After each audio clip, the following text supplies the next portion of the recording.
All right, time to make this thing a little more better. And we'll get started right after this.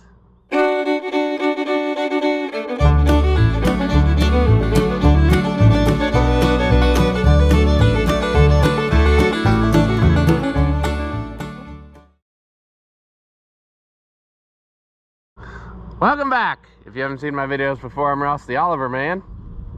Right there. We're gonna try to make this combine ready to hit the field. Starting with fixing this hole. And I have a piece rolled to put in there. And I'm going to probably set you right in the sun where you can't see anything. But my plan is I weld hinges on and then I make it a door. Bolt it to this, and then you can always open it up and keep it clean, because that's what causes this problem, see? So we're going to start with grinding this smooth, cutting out the rough edges, and then we will worry about the other part. Now, can we do this with me in here? Probably not.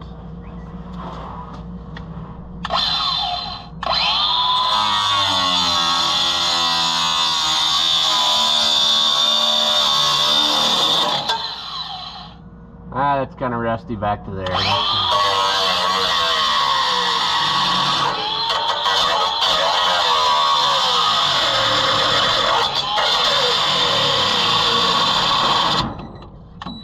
Ah, come on. There. Pretty good.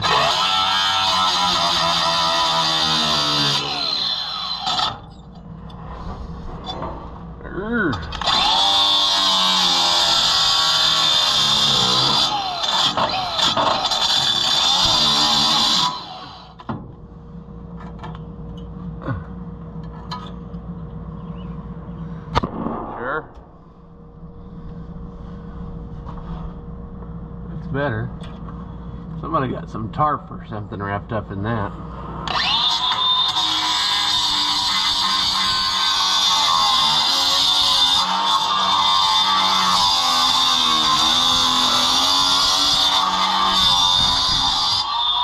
Oh, sadness is brewing. It got into the back plate, but it's not enough that it's going to leak out, so we're going to just ignore it for now.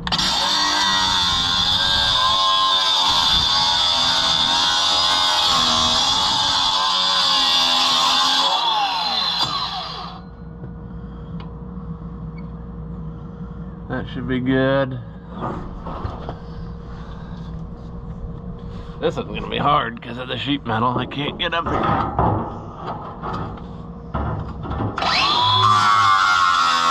Oh, and I really don't want to be shooting the stuff right at the camera.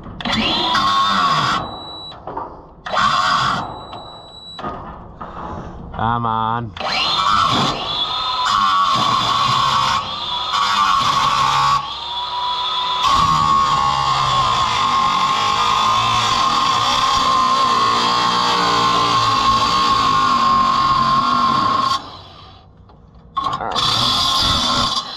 There we go.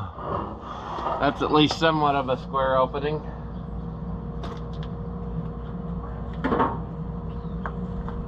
Sometimes in life you have to make it worse before you can make it better. So I'm gonna go get my piece out of the cab and a couple hinges, and we will test fit. I really need my vice grips, but I know where they are. They're holding the grill on Freddy. So we'll just have to figure it out. All right, see, this is gonna go on there like that right there somehow or t'other. There'll be enough room for the hinges. That's a little bit, needs a little bit of grinding to make it flat. It's not quite flat. Let's give it a little.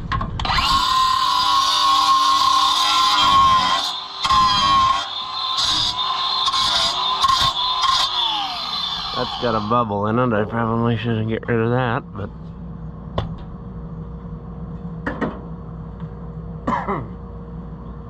don't even know what it did with my hammer. Is it laying on the other side? There we go. Let's try this in. way it'll catch the auger inside and rip it all to pieces. Okay, that'll work.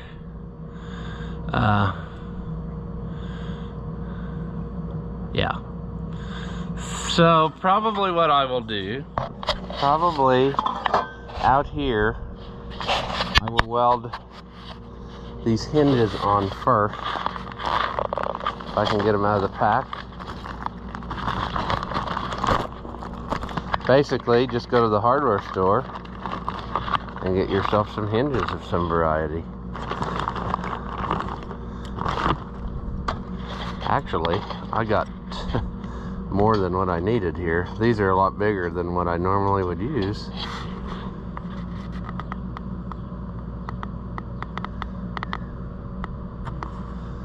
All right. So the nice thing about this is you can weld through those holes, see, and get it nice. So I'm gonna figure out how to do that. I'm gonna have 14 hands, because like I said, I think all my vice grips are tied up holding other projects together that I never finished and should have. So I'll set you down and we'll get going. Sure. About time to get a new ground clamp. We discovered that fixing that auger. But of course I have not been to town since then, so here we are.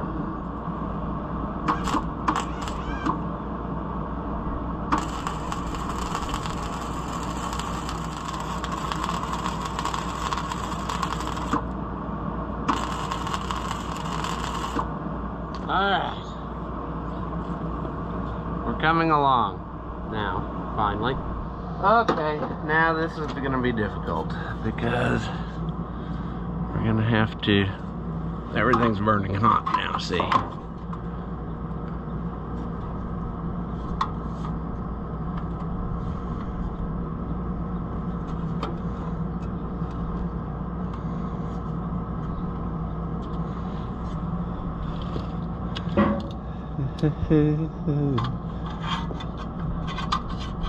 Oh, the ground clamp thing is really going to have to be fixed soon. Don't have enough hands to do all this. Okay, after some technical difficulties, welder troubles, we got her up there. She's got a lot of splatter on her, but we'll clean it up, maybe, never. And then, yeah, we're on our way. It's obvious, though, I need to order some more welding supplies for my little MIG welder, because it's I'm pretty deficient on extra stuff. So now the process is kind of like this. We're just gonna try to clamp it around here somewhere. It'd be nice to get it wrapped as tight as possible. This again would be good where I would have more than one vice grip, but right now I'm just taking it out.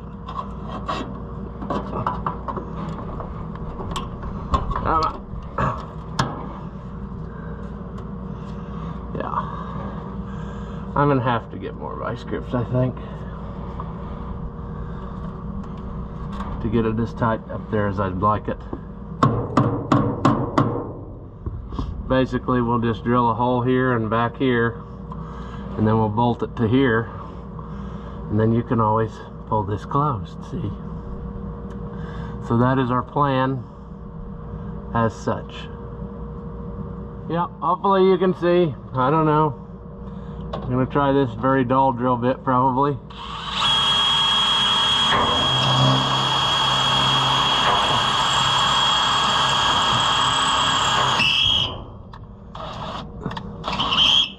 Oh, great. Oh, Santa Claus, bring me some more drill bits. I went through like 1,000.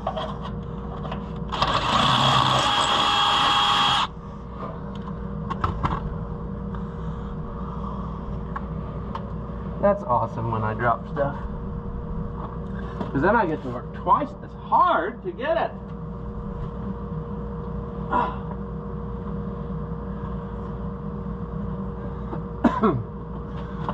All right.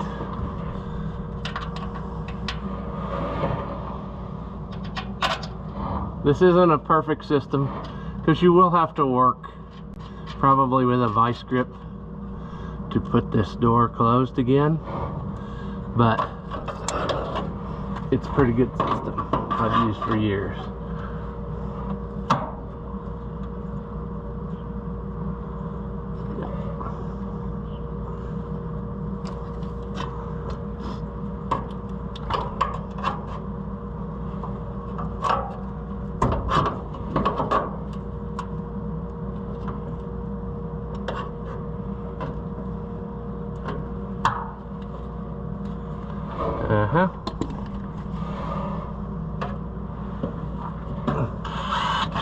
Come on, buddy.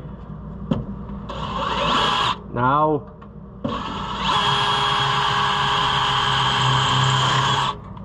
That was a mistake.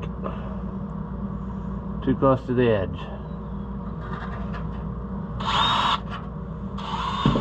Dang it. Start of our...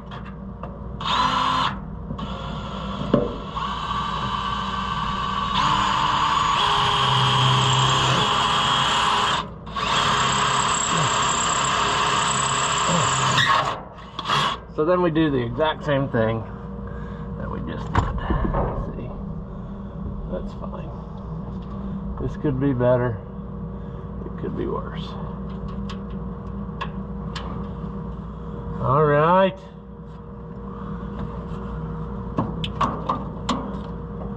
Now we should have a solid doohickey.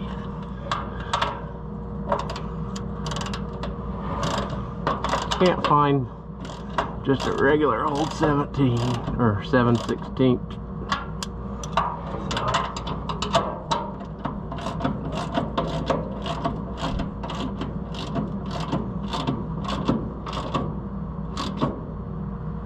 Yeah. All right. That will hold. Now we're gonna clean this up a little bit.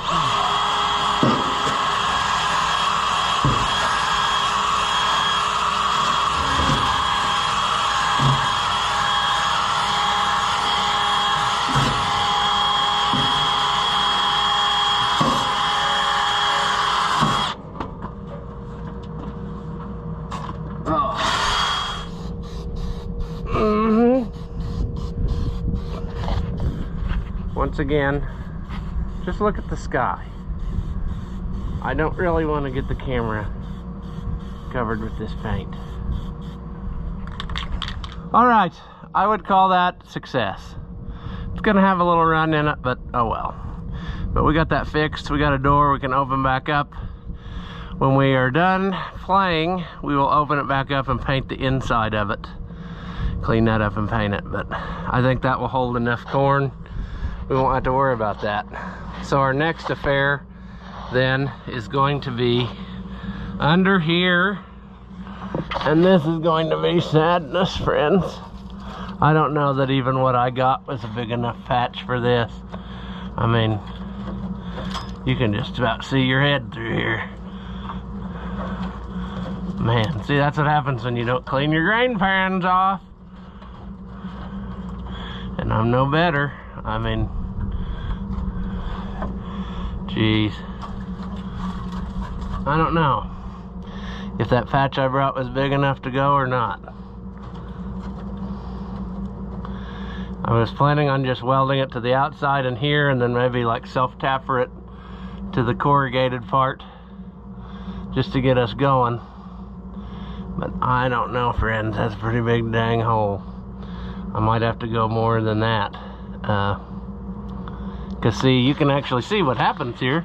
You see your concave up there, and your cylinder is above that, and then it will shove and the corn will fall through under this grain pan, which is shaking, and it's stepped, and it kind of just walks itself out the back. It's pitched forward so that everything wants to always naturally fall to the front here, and then it just shakes it back, and then the clean grain goes, you know, drops off the end, and then it goes down into the bottom of the machine, which is got some augers in it.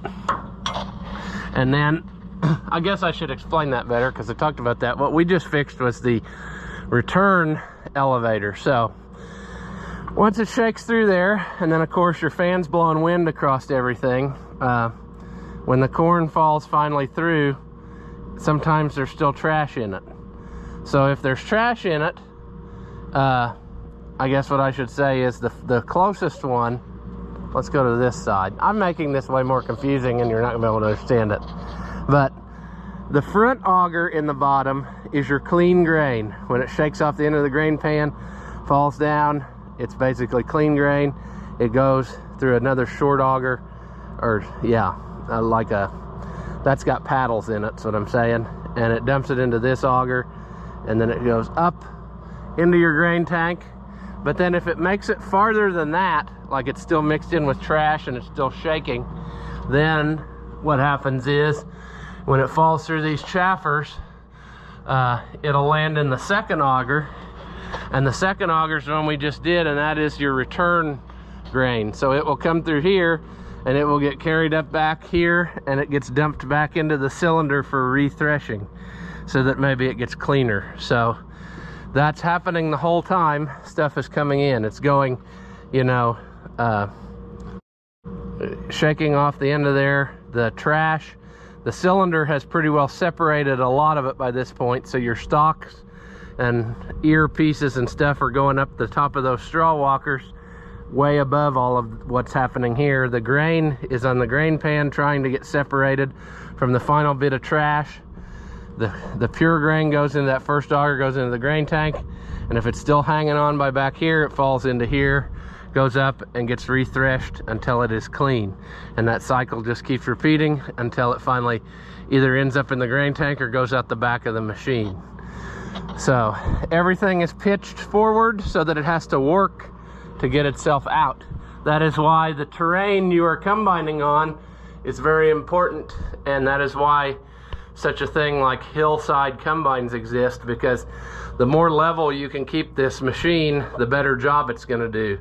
If you're on tilts and stuff all the time, you're not going to get the full width of this. It's going to all go to one side or the other, and then it's not going to do as good a job and what have you.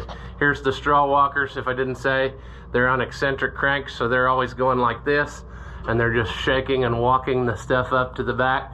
These actually have the corn attachment things on them, the little spiky deals here. That was an option, although it looks like they all have it. So maybe by this era they all had that, I don't know. But I'd have to look that all up again. But anyway, I mean, this is not rocket science. These little things open and close, and you can change the opening, and that lets more or less stuff be able to fall through. The finer you have it, the more clean the grain would get in theory, but if you have it too close, then you're going to start losing some out the back because it won't be able to get through there in time. But you know, it's a fine line with a lot of this stuff, and this is the type of deal where you got to know how this works if you want to do a good job. These people nowadays, I think they get in the cab, they turn a dial and it says corn, and they think we're going good, and then you drive by their field a couple weeks later and they have a second crop of corn because they've blown so much out the back. You know, every field is not created equal, so you need to go get off and check your machine and see how you have it set.